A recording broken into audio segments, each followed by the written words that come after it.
nozīmē apzināties emocijas? Apzināties, jā, tātad apzināties, tas nozīmē, ka tu izproti, kas izraisīja tevī šo emociju, no priekš manis tā ir apzināšanās, tu saproti, no kā tas manī ceļās.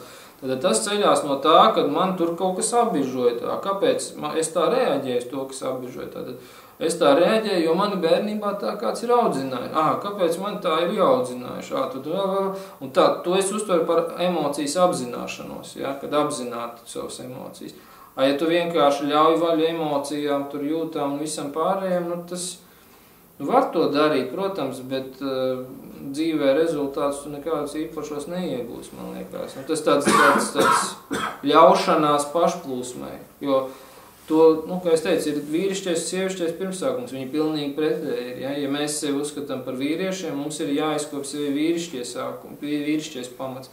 Ja sieviete, tad sieviete izkop sievišķi. Un arī, ko nozīmē ļauties, ja, vai ko nozīmē, teiksim, neļauties kaut kādām emocijām. Ja, jo tās lekcijas, kur par tām attiecībām es skaidroju, tur jau ir tas moments, ja sieviete šodien saka, man ir jāizgāž savas emocijas ārā, viņa tā ļaujās emocijām.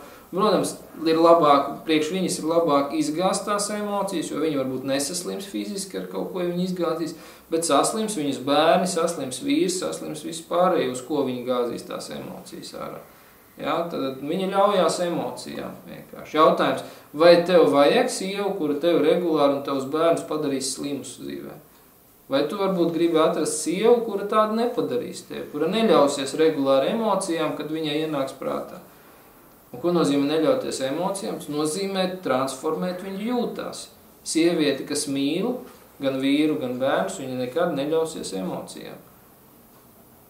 Jo viņai viss tā enerģija, kas ir emocijās, ko viņa izgāž uz kādu virsū, es runāju par negatīvām emocijām varbūt, ja?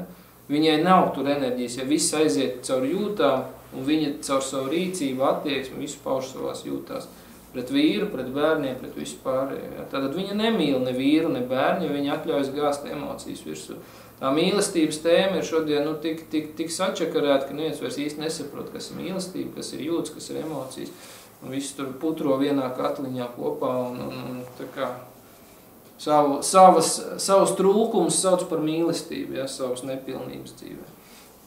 Vai atkarības vai vēl kaut.